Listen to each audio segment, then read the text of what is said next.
Ano, 600. Good morning. So ito yung mga materialis natin. So may pwesto na rin ako dito, may tarapal na. Dire-diretso na tayo mga kapaggawa dito. Ayan. Tapos ito na yung mga ginagawa ko. Nagpuputol muna ako ng mga bakal para dire-diretso, saka ng welding putol muna. So ang gagawin nga pala natin dito sa mga materialis natin dito, so may mga ano na rin tayo, ito ang tawag dito, steel matting.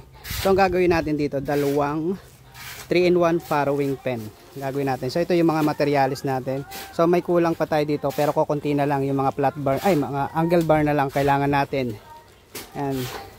Kasi ito yung mga nakating natin na ano, na 1 1/4 na pipe na schedule 40 Eagle brand. Yan. So kada isang haba nito, yan, kada isang haba nito ay 7 feet. 7 feet, 7 feet to. So bale ito sa isang furrowing pen, ito sa pangalawang furrowing pen. Tapos ito naman ay 3 feet. Yan, so 3 feet kada isang ganto. 3 feet, 3 feet, 3 feet, 3 feet. So yan muna ang ginagawa natin sa ngayon. So ito yung mga nakating ko.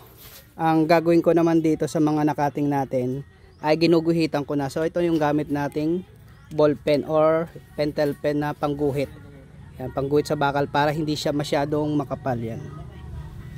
Yan. Tapos ito ginagamitan kong guide ng angle bar. Ito may angle bar tayo dito pang guide para makuha natin yung guguhitan natin. Tapos ito yung guhit na yan, ang ginagawa natin dyan ay ito, meron tayo ditong pattern.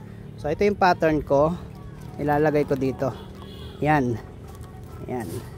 Tapos yun na yung pinaka ano na ang guguhitan. Yan, kagaya dito guhit. Yan. Yan. Yan. Para makuha natin yung ano, yung 90 degree natin. Kailangan kasi eskwalado, kaya ginagamitan ko ng mga guide. So yan muna ang gagawin natin ngayon.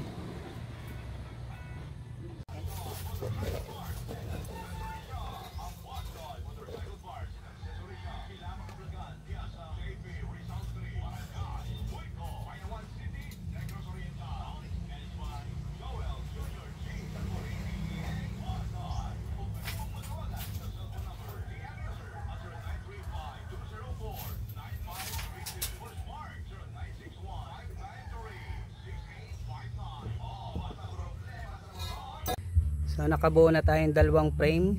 So heavy tack lang muna. Yan. Heavy tack. Heavy tack lang siya. Heavy tack. Yan. So naka ano na tayo.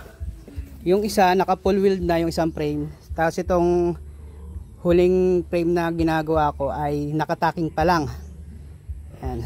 So pinakamahalaga dito sa furrowing pen o sa mga kulungan ng baboy mga kapigmate, yung base sa experience ko, kailangan yung mga welding ng ano, dugsungan ng bakal ay kailangan walang butas. Yan. So ito mga full weld na to. Yan. Yan. Pinakamahalaga niya walang butas.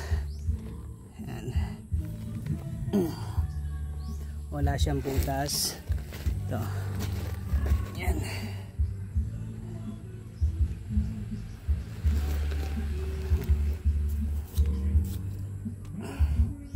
Kailangan lang walang butas. Tapos itong isa, ipo-full weld ko na.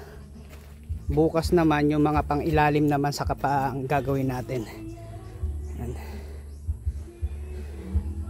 Mas mabilis tayo ngayong gumawa kasi ano na, kabisado na natin. So napakahalaga rin dito sa ginagawa nating furrowing pen ay kailangan eskwalado. Yan, eskwalado dapat yung mga ginagawa natin.